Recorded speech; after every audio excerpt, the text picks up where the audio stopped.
Hi, welcome to this week's edition of the Blue Stuff. Again, John, Dave and myself are going to look back over Ireland's fantastic victory last weekend against France. All the other matches. Look forward to the quarter-final next week against Argentina. Leinster's match against Scarlets. Well, John, you were over there. Looked fantastic atmosphere in the stadium. It was an awesome atmosphere in the stadium.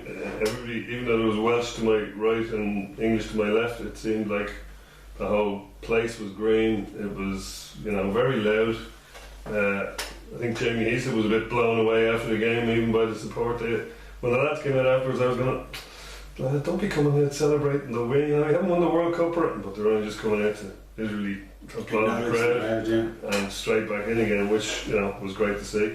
But what a game! But it came at a cost. I mean, the injury toll is pretty big and the mounting. And but anyway, I suppose one of the greatest warriors that ever played for Ireland, Paul O'Connell, had to hang up his boots. It's the old thing, isn't it? Come back with your shield or on it. And unfortunately, in this case, Paul O'Connell's come back on it. His leadership of the team has been exemplary since Schmidt took over. Whilst others have let advancing age affect how they played, Paul has changed how he's played. In the last couple of years, he used to be a guy who was always carrying ball, and maybe not always the way he should have been. This time, under Schmidt, he stopped doing that, and he's better coached, Dave. You could say that. I suppose it's a possibility. I don't necessarily think that's the case. I think that the way Ireland has changed, and it suited him better.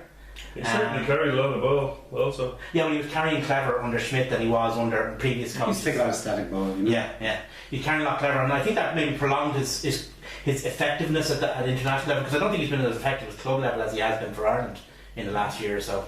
Well, I wouldn't hear any ill spoken of him this week anyway. He's a class act on and off the field. I mean, one time I met him when we were over.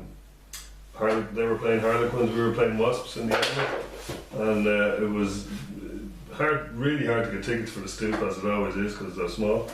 And I happened to be there. I was wearing my Leinster jersey as well, which made it even worse. And I asked him in the hotel, we happened to be staying in the same hotel, not by design, and I said to him, well, any chance of a ticket for the game? He said, oh, hold on, he said, and off he went. It was only later I realised he was supposed to be in a team meeting, and one of the guys in that meeting, he said, stand over there. And I said, yes sir. And if I could have been still there, he didn't come back to tell me not to stand there anymore. But anyway, he came back with 2 tickets. At one stage, a guy came out of the team meeting answering his phone, one of the coaches, said, Paul O'Connell. Yeah, I have, yeah. So he'd obviously gone around, tried all the lads, and got us a pair of tickets to go to the Stoop. And I promised them we'd cheer on Munster, which we did. Quite fun. As you know, Dave, as long as they're not playing, also a good fan of Munster. But kind of typifies the guy, and he was so nice about it as well, because there's nothing in that for him. He wasn't going to impress anyone. He wasn't going to, the guy in a Leinster jersey asking for 2 tickets. It was just, it's the kind of bloke he is, decent kind of a. But you can see that he has that. As well as being tough and shit. But he has that respect. The hardness that he had. He had a hardness on the pitch that was just intimidating to the opposition. Because there's a sense that maybe you could batter Paul O'Connell, but you couldn't break him. And even to a certain extent, that's still the case, even though he had to go off. His legend broke himself. Really, he broke himself. His legend remains undiminished, as it were. Absolutely.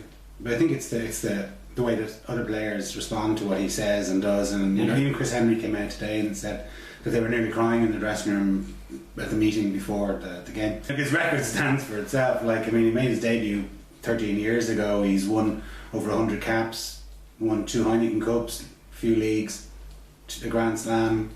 2 Six Nations, the 2 most recent Six Nations championships. Yeah, he's got quite a haul. He captained the Lions, on top of that. You can't really. I don't think it's the only thing he hasn't won the only 2 things he hasn't won, and hopefully one of them will be rectified in the next couple of weeks, are the World Cup and the Amlin, and I doubt he cares less about the Amlin.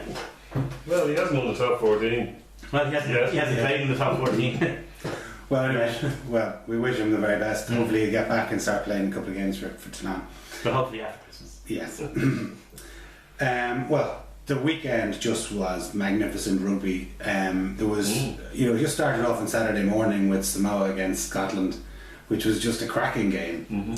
Samoa really put it up to Scotland, and that, if only they'd taken their chances, they could easily have won that game. Yeah, and it would have put Japan into the quarterfinals, which they kind of deserved in a way. I mean, they won 3 games out of 4 in a pool, and the only one they lost was after a 4-day turnaround from beating the Springboks. That's way past awesome as far as the Japanese have been. Let's say where they were in the last World Cup. They were very spirited and they put up a great performance, but they were still getting hot. When you think about it, just in terms of comparators, the first World Cup of the professional era to a certain extent was 95, and the world record score in the World Cup was put up against them by the All Blacks. 145-0 or something. There's no way that would happen now, and that just shows the journey that Japanese rugby has been on in the last 20 years. And they stuck in, and they won. They had the last game. I didn't actually see the game, but I believe they put a good showing against the wooden planks. Yeah. So hats off to them. Scotland, possibly the weakest team in the quarter-final, you'd have to say, but still, they put some all away. They're getting better though, Scotland. They're finding their feet. They're finding it. Remember, they have a relatively new coach. They have relatively new players in the squad. One of them very new. They're finding their feet, and you can see that they're beginning to. That what is present in Glasgow is beginning to become present in the Scottish team. That's exactly it. Scotland could beat anyone on their day, but only in multiples of 3. Now they can do it in multiples of 5 or 7, which is has to be coming from Glasgow, because that's what they do. They're not one for the drop goal or the penalty. They like to go and score. Most of their team is from Glasgow, right? Yeah, exactly. Yeah. And then the afternoon got better. Like I had Australia against Wales. Another cracking game. How Wales didn't score a try when they were down to 13 minutes. That was just amazing. It was astonishing to watch it. To see a team so resolute as that Australian team. There's a kind of a thing about the Australian, that the two standard bearers on the Australian state coat of arms are a kangaroo and an ostrich, because neither are capable of taking a backward step. And you could see that with that Australian defence. They were not taking a backward step. It was just, now, Wales, they were a bit stupid in fairness. But, you can't legislate for the opposition being stupid. All you have to do is put your body on the line and stop them. And Australia did it time and time and time again. With 13 men against a back line full of, very experienced players. If only Dan Biggar had looked up a bit more, and if they instead of going batter, if they went batter, wide, batter, wide, but they would have scored. But maybe that's mathematics would have Australia taking advantage of Warren Ball.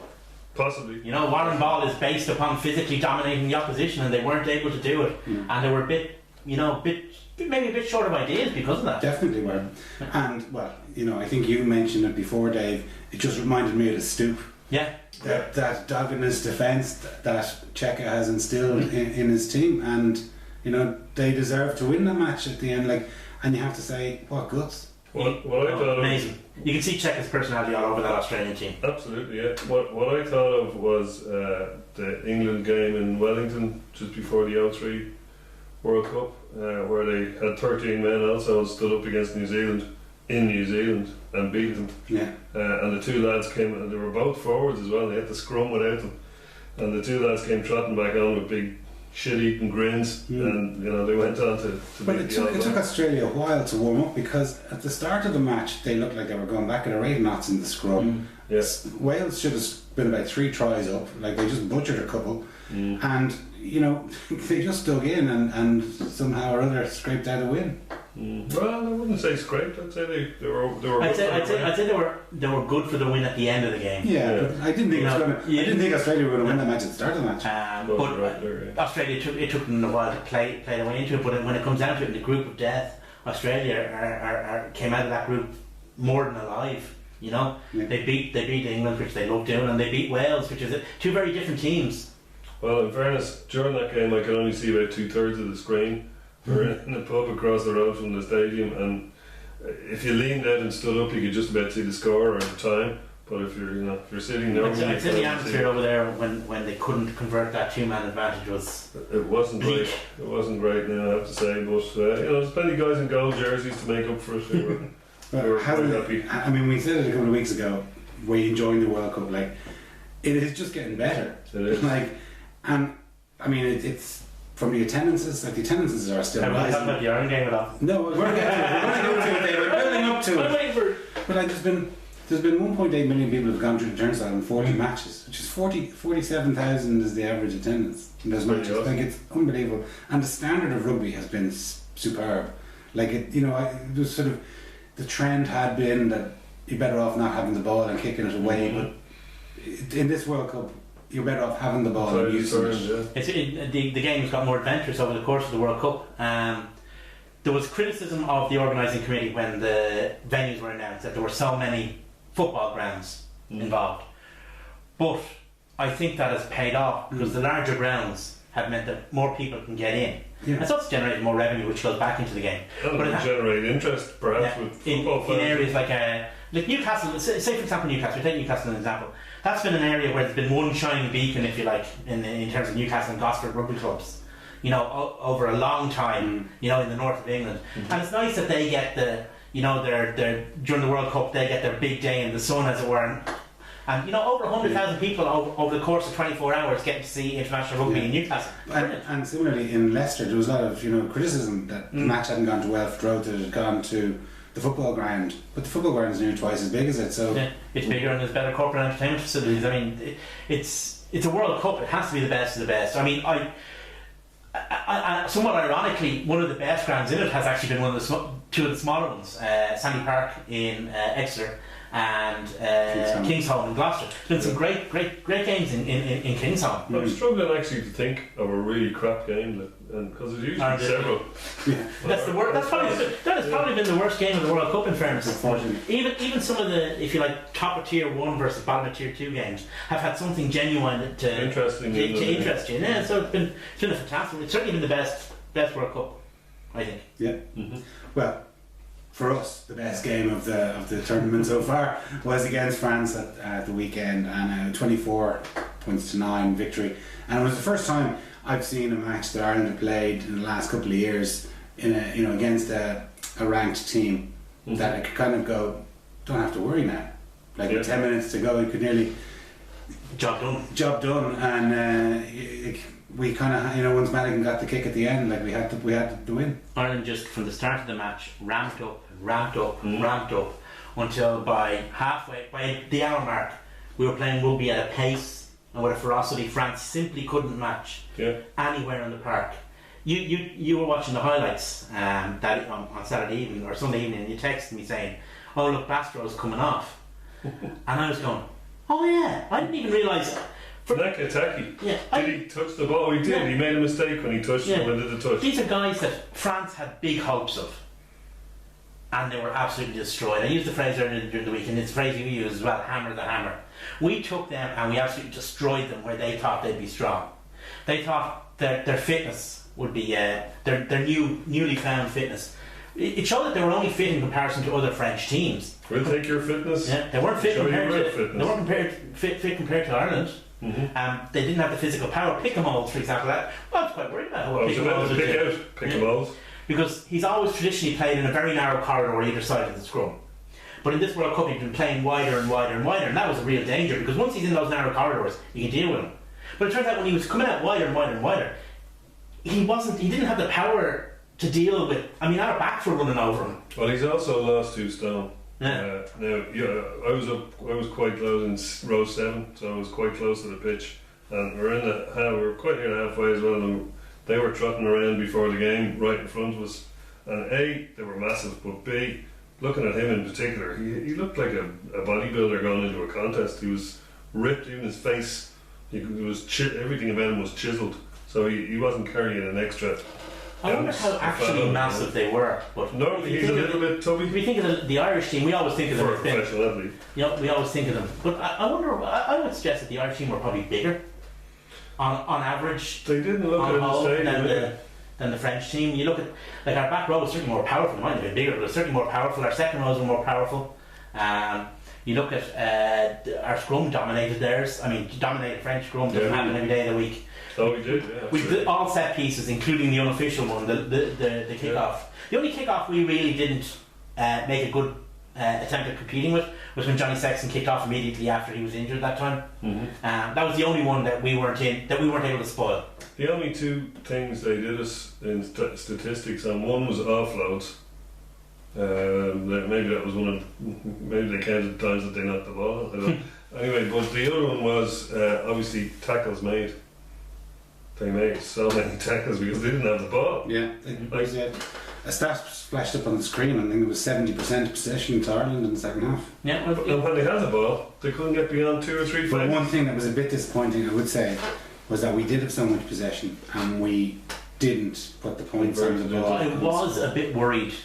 Not worried, but I was a bit concerned when the Earls chance kind of didn't come off. That have we not definitely worried. Have we got into a situation? The Irish teams have been in before where they played really, really well, haven't taken the chances, but no, that wasn't the case. And indeed, after the second, I mean, it's a terrible thing to say, but Ian Henderson coming on from Paul O'Connell just raised the ferocity and the pace that we played at even to a further level. Yeah. Well, one thing what he's doing is he's putting so much pressure on Toner. The Toner's level of performance has gone up, and now the two of them are they don't have to compete against each other anymore. But when they were, my God, they were just pushing each other to incredible. Which you saw with Peter O'Mahony in that first hour before he came off injured was like a dervish of lunacy. Yeah. He was throwing fellas around the place. Same with Sean O'Brien. I mean, he made his mistake in the first minute, and you know he's going to miss the game against Argentina because of it. But his performance in the remainder of the game was just extraordinary. It was a dumb thing to do, but the remainder of the game, his performance is extraordinary. I heard a good analogy though, like the Roy Keane. It was a 4-on-1, and he just rushed straight out of the line and took man's ball. Yeah. And if that ball, if he hadn't have done that, there's no way he would have been able to cover across, and it probably would have been a try in the stroke at half time. It was an all or nothing thing. But the thing is, you look at the game, and we lost our captain and talismanic figure in Paul O'Connell.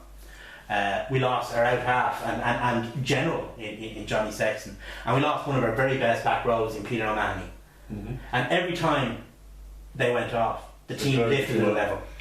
Well, what I think I said to you just before that we came in was, it was like they were hypnotised. It was like, you know, Steve Collins fighting Chris Eubank. It was, no matter what they were hit with, they were coming back. Then they were coming back stronger. And unlike boxing, when one part had to be replaced by another part, that other part just came in and went slotted straight in.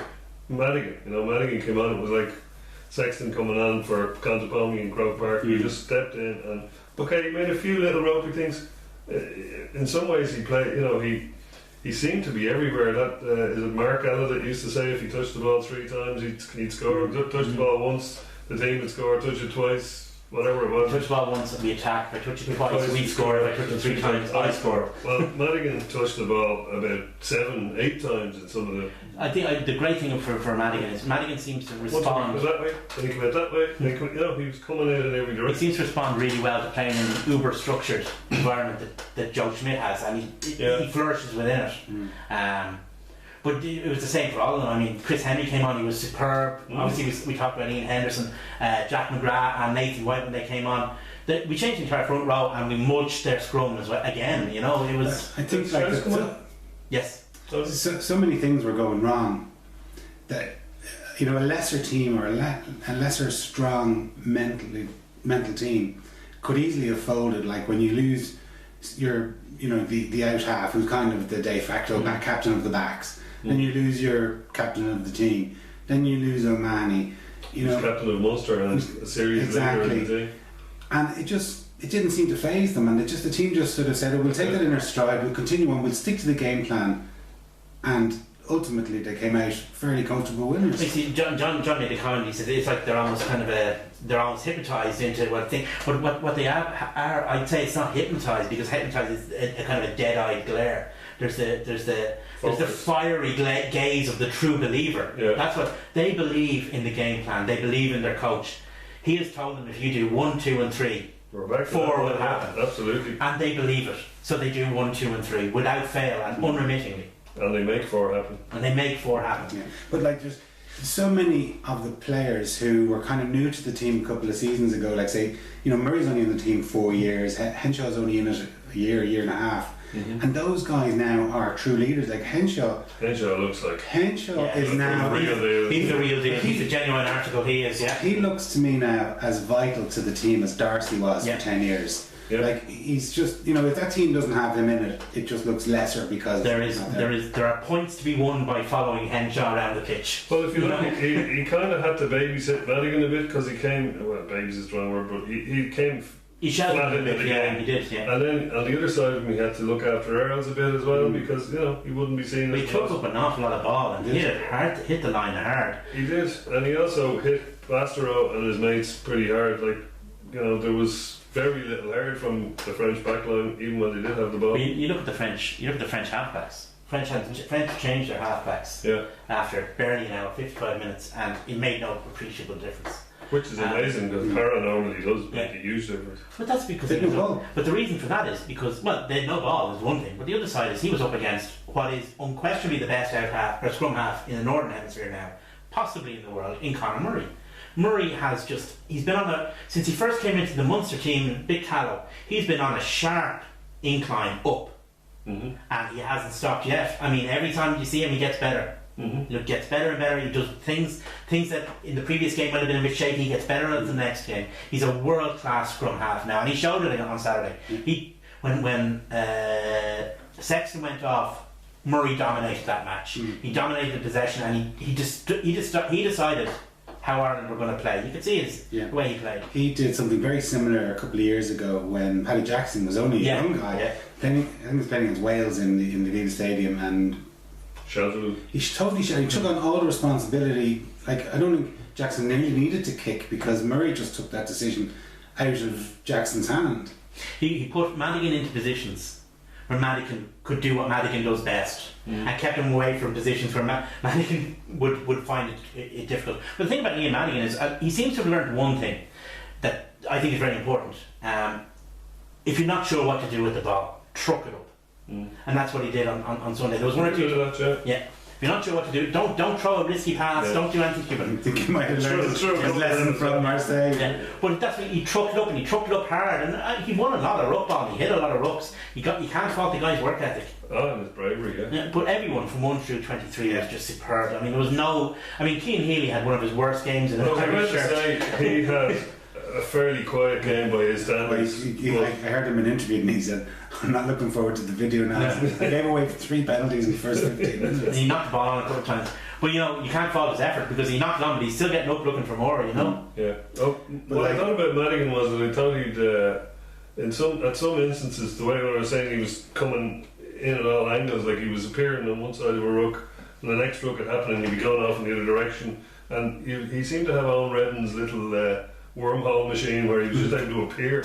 One minute he's in the bottom of a ruck getting pummeled, and the next minute he's flying off. Well, I think to a certain extent, because of the way Murray was dominating the breakdown, if you like, Madigan was able to play more like a 5'8" than an out half in the if you like the Hiberno-Saxon tradition. He was able to play in a more as a kind of as a running threat than a guy who was actually deciding who was going to make the running threat. Yeah, well, whatever he was doing. Well, he thrived in that environment, and like it was great to see him get so emotional at the very end, Gaza as the lads are calling him. But it was great to see him, that outflow of emotion, just because he was getting. We gave him a hard time. He had a hard time under O'Connor in Leinster. I think people can read too much into it. To be honest with you, I'm perfectly prepared to accept his explanation for it. It was the greatest day what he thought was the greatest day in the history of Irish rugby, and then he saw his mum and dad. Yeah. Sometimes it's as simple as that. Fair play to him anyway. Well, now there's been 2 new boys. There's an awful lot of estrogen in the water these days. But there's been 2 boys been called up to the squad from Leinster, Mike McCarthy and Rhys Ruddock, coming in to replace O'Mahony and Paul. Rhys Ruddock's call-up raises an interesting question, because obviously now we know we're without Sean O'Brien next week. Rhys Ruddock hasn't played an awful lot of rugby. No.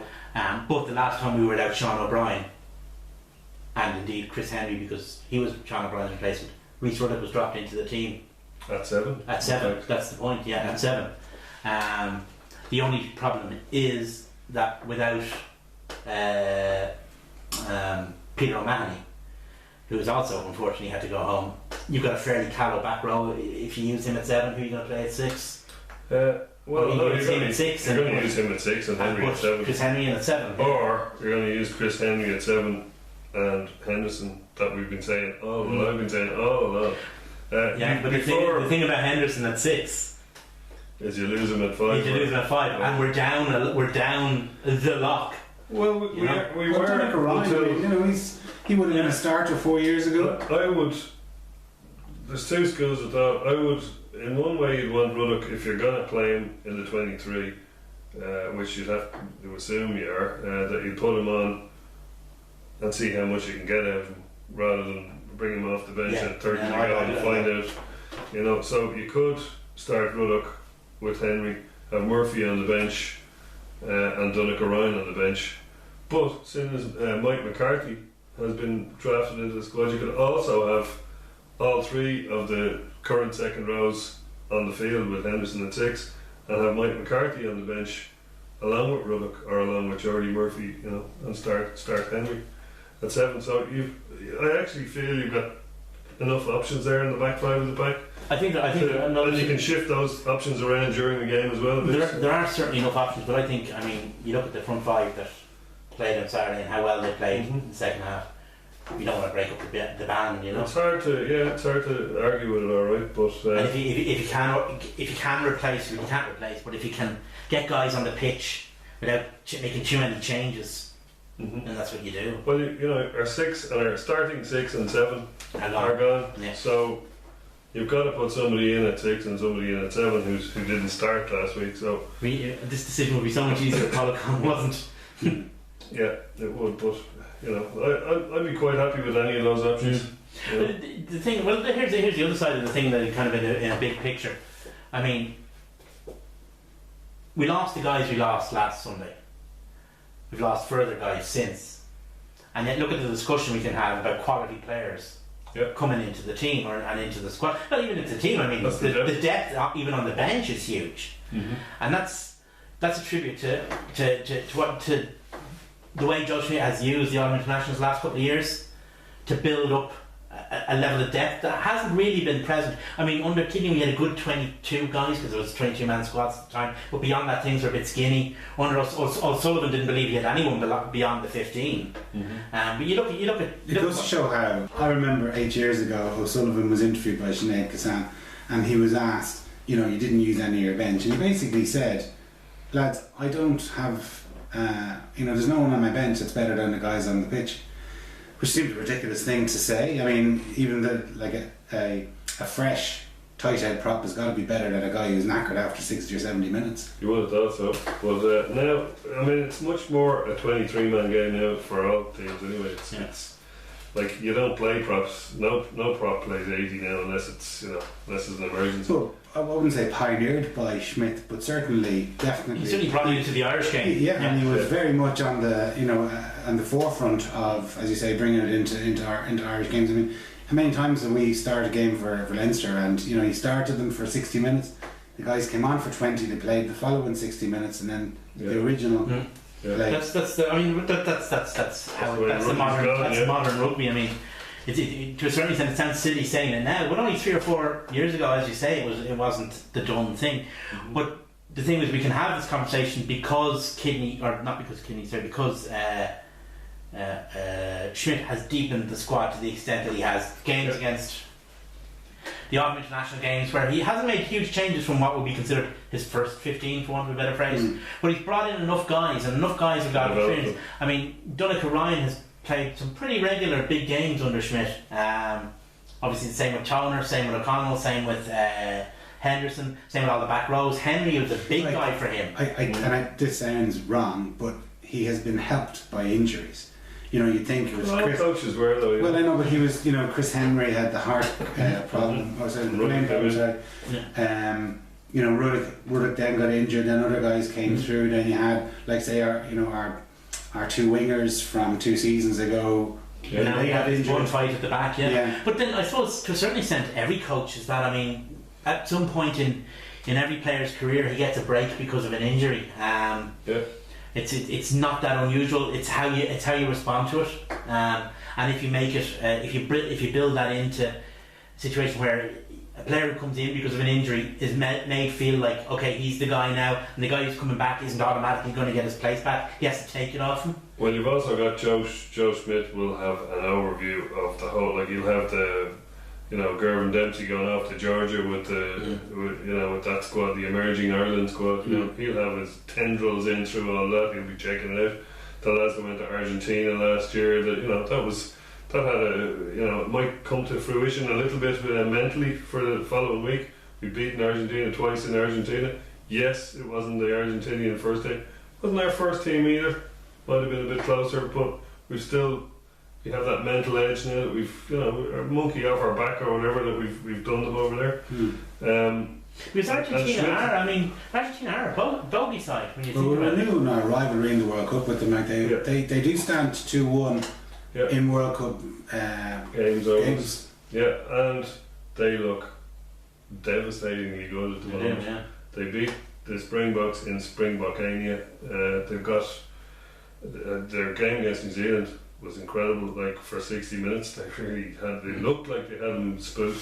Their handling was incredible in that game. I was knocked out by them. They just seemed to have so much time on the ball. They were almost nonchalant in the way they were throwing passes out, spraying them out all over.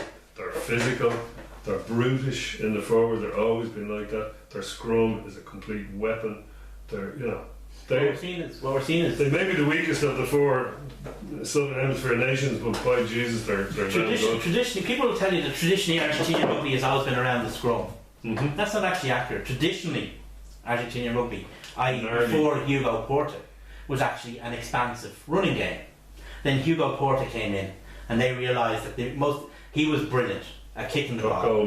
What we have to do is generate and create opportunities for him to kick the ball. What's the easiest way to do that? Dominant scrum. So Argentinian rugby went down the path of becoming a dominant scrummaging power, and Hugo Porta kicked the goals. Now what we have is the complete history of Argentinian rugby in one team. Like you say, they're a brilliant scrummaging side, but with a devastatingly expansive backline. I mean, you look at guys like Imhoff, who's playing just absolutely incredible rugby at the moment. But they are, all their backline they just seem very confident when they have that time on the ball thing. I'd rather play them than the All Blacks, though. No, certainly. Do you think they've been hindered or helped by having the schedule that they've had, insofar as they had their toughest match at the start, then they had games against Tonga, Georgia, and wrapping up with Namibia? Well, they're hardly, tough games. They played extremely well. They've put their passes together and they ratcheted up their victory. But they haven't been challenged in those three games. The only thing is, we're going into the game a week after a game against France, and whatever about Paul O'Connell and maybe O'Mahony, but a lot of guys will be carrying bumps and bruises and strains and knocks, etc. We're missing Sean O'Brien. The advantage that they have is that they had that game. First off, everything's healed by now. The other side of it is that they haven't really had to get into top gear since then, whereas we're used to being there. But they're all professional rugby players. Like, that's what they do. They go through a session on the pitch that's full contact. It's as bruising as some of those hits were against France, Whereas the Argentinians, they haven't really been they haven't necessarily had to gel together as a team for 3 weeks. Well, the swings and roundabouts. That's my point. I agree. Pretty much covered most of what I was going to say. But where, like, if you notice, until last weekend, we had very few injuries, and that was partly, I suppose, conditioning, but also because we didn't have to really put our bodies on the line in the serious way we had to last weekend. They were the opposite. They had to do all that, and they've probably recovered. So, and from their point of view, it's the old, back to the Premiership. It's we were winning the Heineken Cup with Leicester because it was the toughest league in the world. Oh, we can't win the Heineken Cup since 2007 because our league is too tough. Our league is too tough. So it's both. It's swings and roundabouts. It's snakes and daggers. Smoking ladders. It's one of those. But I don't know. I suppose we better somewhere in the middle, where if you had your challenging match 2 matches ago rather than the last match, might have been a little bit more. You had a bit of a warm down before you got. If you had Italy, yeah. if you had France and Italy reversed, so it's, and we beaten France, but then the other thing is, I mean, the psychological getting up for a game like France and then having to get back up there next week, which you'll have to. Argentina are better than France. Oh yeah. But we won't know. Ultimately, we won't know what effect this has had until the end of the tournament. It's easy to be wise halfway through. 2020 vision is perfect. Yeah. Our hindsight is 2020 vision, but we're not at the end of the tournament, so we can't really look back. We don't know. It could be that it's great and it's worked out brilliant for us, and it's one of the contributing factors to us winning the tournament, or it could be the reason why we went out of quarterfinals. Well, we have a tradition of raising for a very big game in the World Cup, and then the following week having a very poor one. We did it 8 years ago. We did it 4 years ago. Just think, 4 years ago we had that wonderful win over Australia, and we had a game after that. We had Italy, and it didn't really do us any favours. We had Italy, yeah. So maybe it wouldn't have been a great. That was a poor Italian side, in the one at the moment. That's not saying a whole lot, but we won that big game, and everybody got enthused, and then we lost against Wales, and it kind of invalidated everything that happened against Australia. And there was a lot of good things that happened against Australia. A lot of players played really, really well, but it all became a bit rubby because of how we went out against Wales. Yeah, Warren Gatland just out-thought technically. Oh yeah, simple as that. At the micro level it is, but at the macro level it's another failed World Cup campaign. Mm-hmm. Now we've had this win against France. Now I don't think the win against France is as outstanding as the win against Australia, simply because we're better than France, and we know we're better than France. At the time we didn't know we were better than Australia. Yeah, but having said that, Dave, France, we struggled to put France away the last 4 times. We drew twice, and now they've had 3. We've struggled to put them away in World Cups as well, but I still think we're a better side than France. Our sides, our contributory sides, have always been better. Have recently in the last 5 years been better than French sides. Apart from Toulon, maybe. Apart from Toulon, but they're not a French side. True. For that game to have value, we have to beat Argentina. The win against Argentina will validate the win against France. That's it. Without the win against Argentina, the win against France is, yet another high point on a downward slope. Yeah. Our backs are against the wall. Obviously, O'Brien's out, Connell's gone, Mahoney's gone, Payne's gone. We haven't spoken about him. Mm-hmm. These are guys. Sexton is ropey. Sexton's ropey. That's 5 of our first 15. The third of the team. Mm-hmm. Gone. Well, potentially gone. We're not sure about Sexton. Mm-hmm. And if he's there, he'll be at best he'll be psychologically favouring his abductor muscle or whatever. Might be a big red excellence. Yeah. So thankfully Ian Madigan is coming into a bit of form, but it's a big ask to back that one up a week later, and hopefully we do. I think we can. Mm-hmm. I'm feeling good about it, but because we do have possibly the easiest Southern Hemisphere team. Now that the Springboks have woken up and realised that it's actually the World Cup. Well, that brings us on. And they quite like World Cups. They do. They do. They've been They have a couple of them in their drawer. And they've only played in 5 of them. They've won 2 of them. Mm-hmm. Pretty good stats. Not bad. Well, it brings on to the other quarterfinals. I suppose the other game of the weekend for neutral will be France against New Zealand. There's been some absolutely epic confrontations between those two. And France is one of maybe only 3 countries that just don't get intimidated by New Zealand. Yeah. To the degree that nearly every French person I met before the game was going, "Oh yes, we will play you, and maybe we'll win by 1 point, and then we will have the Blacks." That's what they were all saying. They wanted to play the All Blacks. Maybe it was some kind of self-defeating mechanism or some kind of some thing in their head. But even though this French team aren't as unpredictable as previous ones, there's still something in their psyche. They just don't fear the All Blacks. But rugby teams will go down to play them in the summer and win a test down there. Yeah, they just don't. There's something, whatever it is in the French psyche, they just don't fear the All Blacks. Maybe the All Blacks. I don't think there's any love lost between the nations as nations. Certainly the Rainbow Warriors didn't have. And Josh Kronfeld wearing CND symbols on his scrum cap and all that kind of stuff. But all that stuff feeds into it. But I just can't. I mean, it doesn't matter how good a French team is or how bad a French team is. They still will kind of look down on the All Blacks. And genuinely, not deludingly, but genuinely believe they can beat them. And the thing is, this French team is not a patch on previous French teams in previous World Cups that did beat the All Blacks. I mean, I remember 99. That was extraordinary. That performance was just one of the greatest performances in the history of rugby, let alone the World Cup. Yeah. But this French team isn't a patch on that team. I mean, not even close. No. But they still have the same level of belief. But then you'd have to say that this New Zealand team It's going to be a cracking game. isn't quite up to the same level as maybe 4 years ago. No, I don't They're think it just is. on that. Some of their players. There's a lot of their players. Like, Are they here or are they here? They're. Yeah. You know, They're on the crux. Yeah. Which side of the crux they're on? They might be cruxed Yeah. this weekend. I'm thankfully going to that game actually, and I'm going to our game as well. So, woohoo! the jet setter. Hope to see. Jeez, Are you taking that nationality over in It must be great to have money like you have. Well, Hey, jeez. You know, who needs money when you've got friends? We That's have a what I credit think. card. That's absolutely. Have you ever thought that investing in Colombian farms would be such a profitable?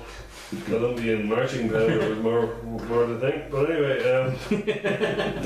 But no, it's going to be it's going to be quite epic because, well, the build-up is going to be epic. Whether the match itself is, I don't know. I'd love France. I'd love France to do a French thing and beat them. I have a feeling New Zealand will win by 15 points. well, I'm going with a Kiwi, and there's 3 Irish people and a Kiwi going to the game, so it should be it should be good. I'll be, because I'm in that company, I'll be supporting New Zealand. And that's why I'm wearing this. Alright. I thought it was the only thing you had clean. So the other one, South Africa take on Wales. Yeah, that's probably one of the most open games next to ours. Bumfest 15.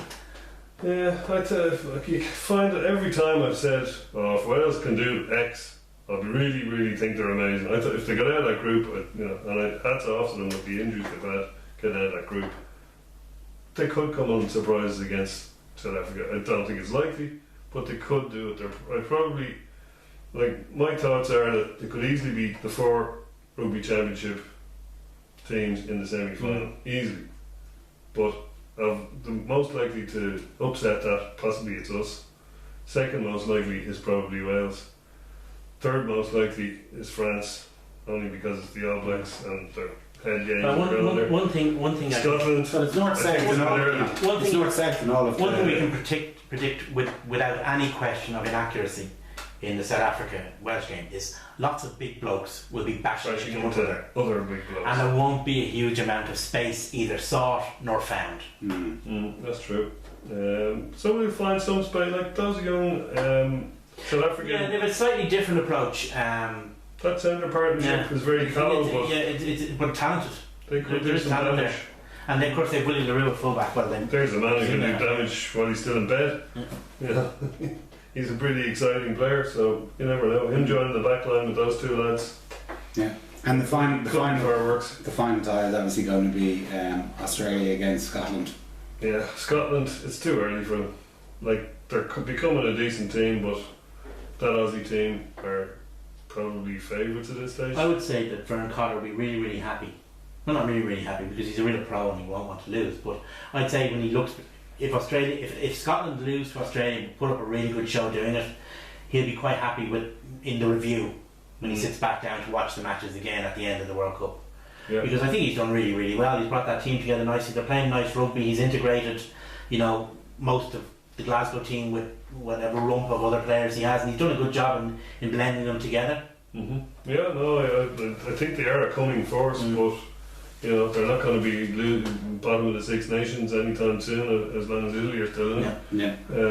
But I think they're the least likely one to upset. Their day has not yet Upset the arrived. Maybe apple next World Cup they might be more live Never contenders for semi-final if they keep progressing the way they are. You just never know. But at the moment, I'm going to go Ireland, New Zealand, South Africa, Australia. Yeah, pretty much. That's my gut tells me that, but the South Africa one is hair's breadth stuff. yeah, it's the second least likely to be. But sure, we'll see how it goes, lads. See how it goes. Well, whatever happens is going to be a great weekend. obviously going back towards the Guinness Pro 12 starts again. So we take on table toppers Scarlets. Literally, actually, because we've so few players left, all three of us are playing.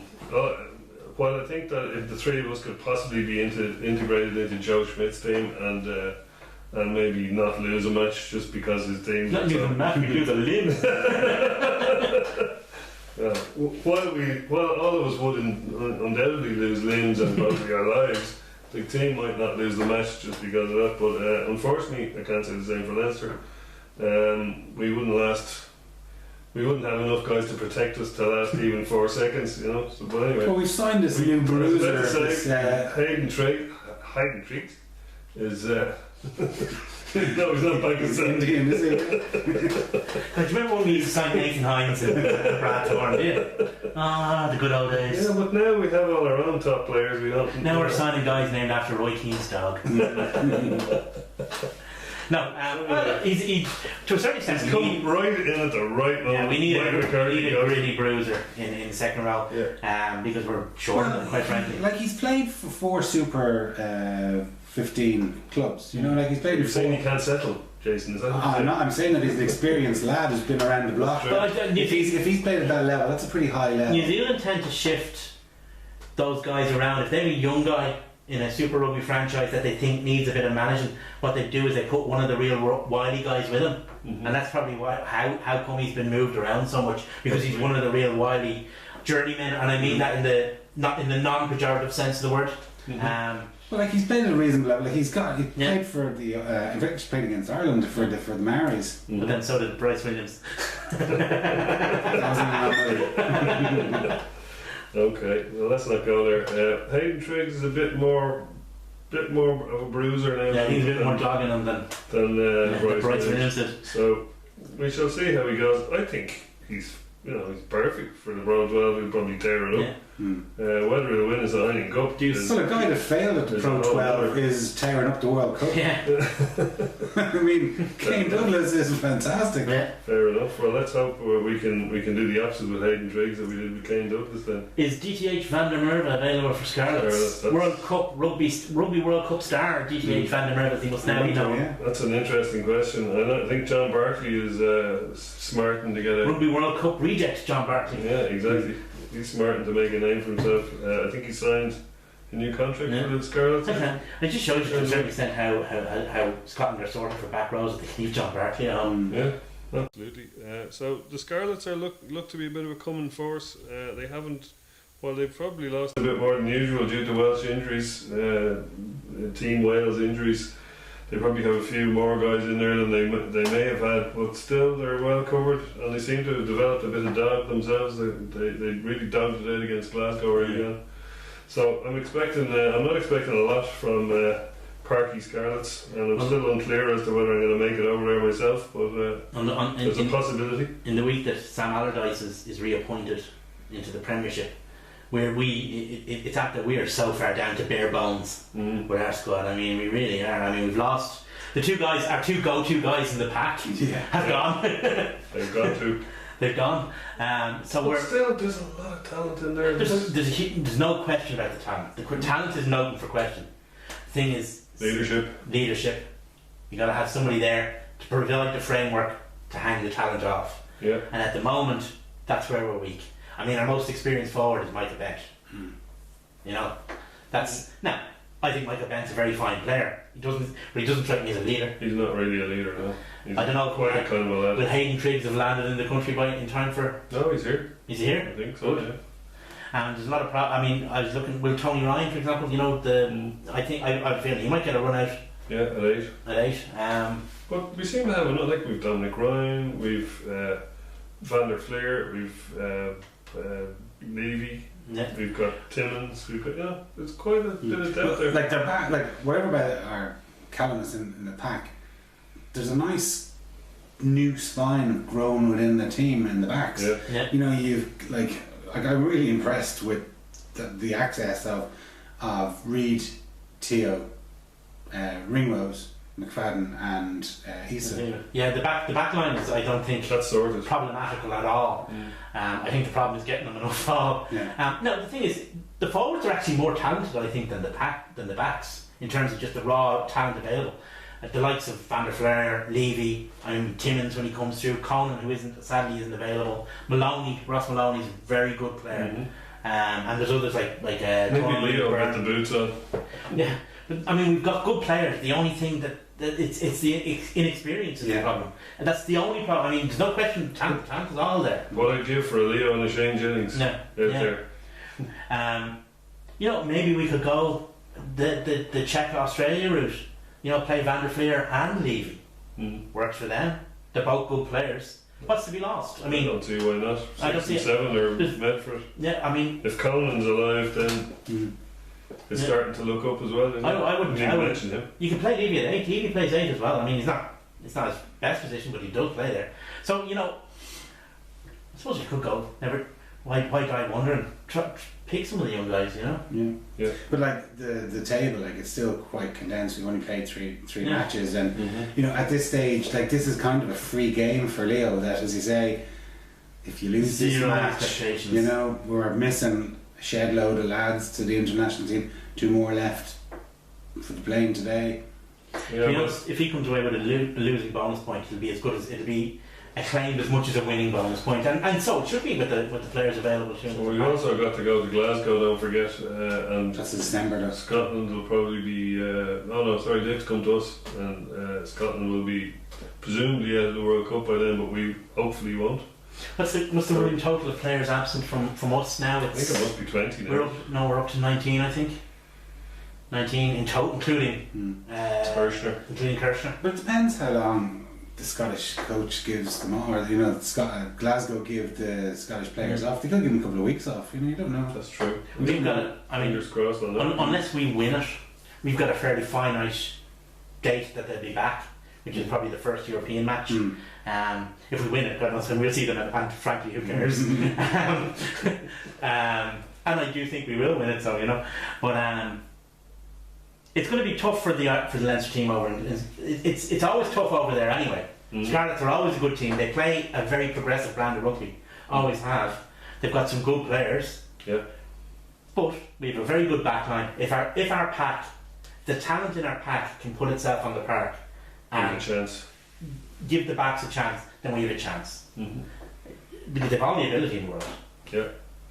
So fingers crossed. Yeah, fingers crossed. Well, John, if you're going over for 3 matches this weekend, fair play to you. And I hope you have your shots. At least 2. Well, anyway, thanks a million, boys, and thanks very much for watching. Cheers.